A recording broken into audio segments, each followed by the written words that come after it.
Right now, though, want to welcome to the program from the Baltimore Sun TV critic, David Zawarek. And David, thanks so much for joining us tonight. Thanks for having me on. Listen, I really appreciate it. I read your piece yesterday. Fast and Furious shows Team Obama's contempt for the real reporters and the press. And you start out by praising CBS News and its investigative analyst Cheryl Atkinson for not only covering the Fast and Furious scandal. She was the first one to get the broadcast interview with ATF agent John Dodson, who went public with the story of Fast and Furious. But you pointed out as well that the White House, according to Cheryl Atkinson, and the Department of Justice screamed at her, yelled at her, told her that this wasn't a story, and seemingly tried to bully her into not reporting on Fast and Furious. Yeah, that's the thing that really it's really troubling, because this White House, and this is early on, I think, shortly after a couple months after the inauguration, I wrote a piece saying, the only scrutiny the White House was getting in television news was from Fox, and yet President Obama would go and do an interview, and he'd complain bitterly about Fox as if it had this agenda, and this was a job. They were doing the watchdog job. And I started to think, my goodness, he seems really, is it just that he's thin-skinned, or what's the problem here? And it isn't. This is a White House that absolutely, and maybe it's a small-minded sort of, not to knock Illinois, I'm from Wisconsin originally, but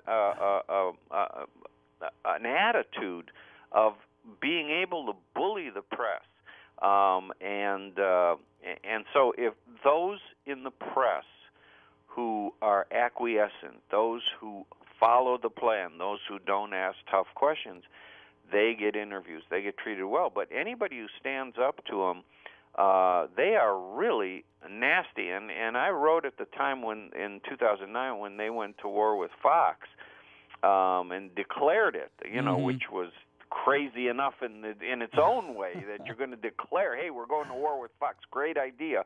But it was interesting because most of the mainstream press didn't say anything. And for a while I felt like I was out there alone saying, wait a minute, this is the executive branch of government telling the press, saying what part of the press is legitimate and what part isn't. Yeah.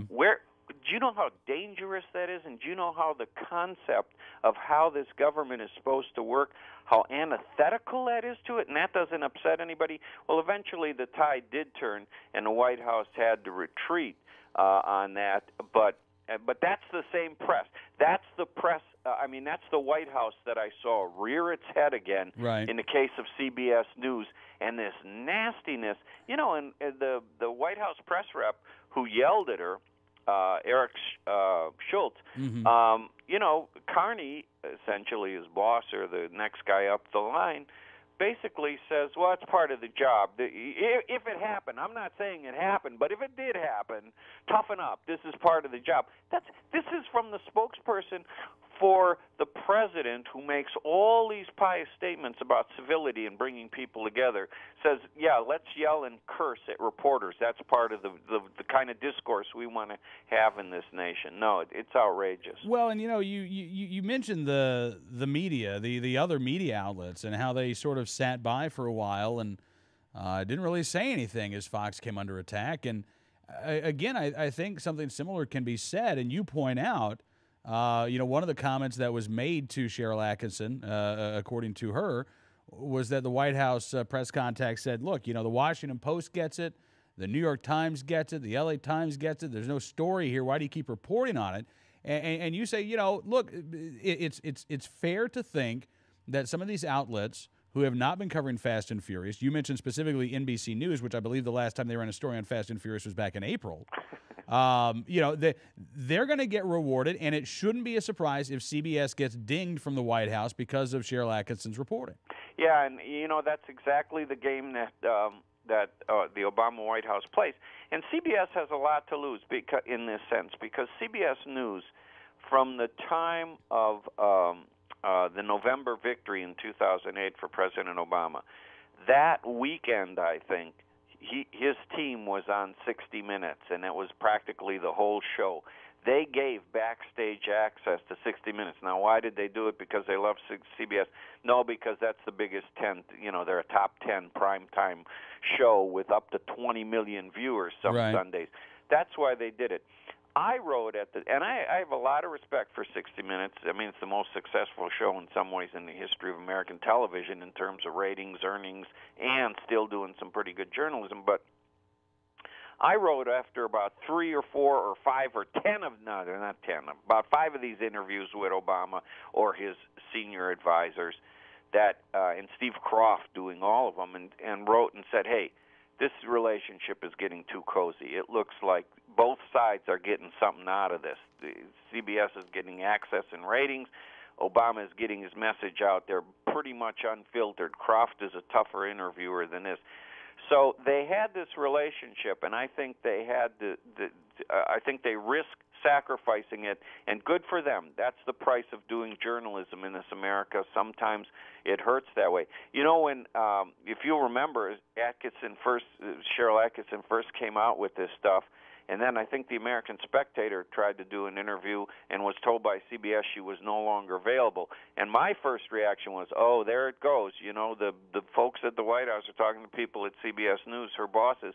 But it wasn't. It was just a day or two, and then she was back out doing it, and CBS has in no way that I can tell limited her reporting. In fact, I think she has a green light to take this thing as far as she can. And I think the day after, maybe they didn't want her talking to Spectator or anybody at that point because she had more information showing that Holder seems to have contradicted himself rather dramatically, and they wanted it to be an exclusive, not on CBS News, not come out in an interview. Yeah, and in fact, the last time that I think she was on Bill O'Reilly just a few nights ago, and she said, you know, there's a lot more going on beneath the surface here. It's just a matter of us being able to confirm this stuff so we can report on it. I mean, the allegations that we've heard already, David, are troubling enough. But to think that there is a lot more that we have yet to learn, I mean, that's fascinating. And I wonder, most journalists, I would think, David, would be chomping at the bit to cover this story.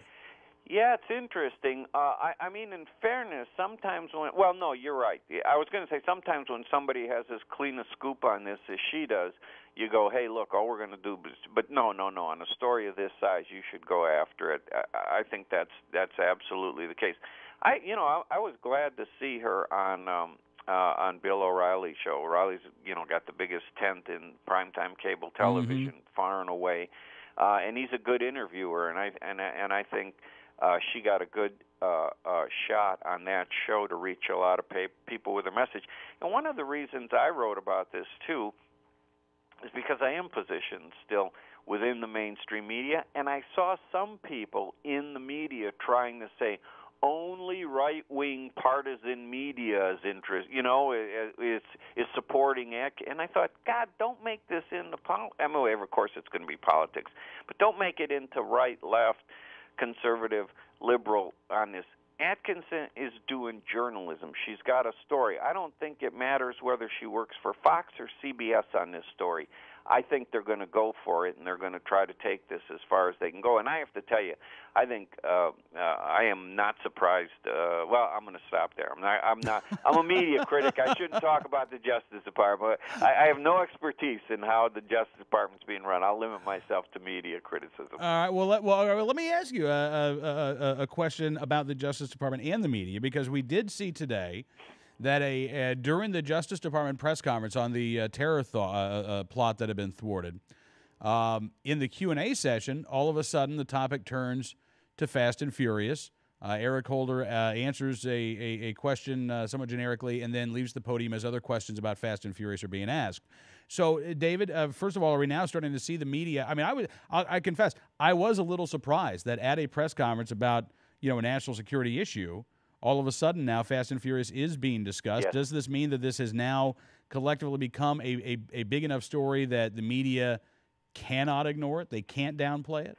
That's exactly. I think you're on the money there, and that's my hunch. And I don't know because I'm not sort of in that group reporting it on a daily basis. But that's the one part of the press that, people, and there's right, when people question the ideology and question the motivations of different aspects of the press, they're right to do so. We deserve that kind of scrutiny. But the one thing I think that always overrides, and not always, but often overrides that, is that sometimes a story like this takes on a momentum where the media just wants to get the answer and just keeps pushing, and it doesn't matter what you do to try to ignore it, what the government, the administration, or whoever's on the other end of it tries to ignore, tries to tamp it down. This story is going to be played out. And hopefully, and I really am hopeful that other elements of the press are now on this story and are driving it forward and are not going to let it drop. And that is I didn't see that today, but that's a great indication that even in a press conference on a topic as important as that, the press drives that into the agenda and says, okay, this is a big story, we've talked about that, now let us bring this back into the agenda because we don't want it to go away. And it's important, too.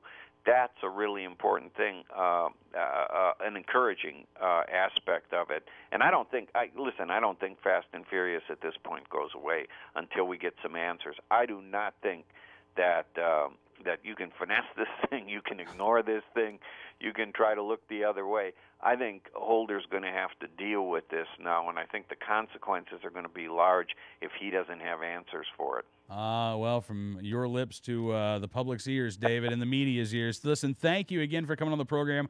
Hope that we can do it again. Really enjoyed it. I enjoyed it, too. Thank you very much. My pleasure. David Jaworek joining us, the TV critic for the Baltimore Sun.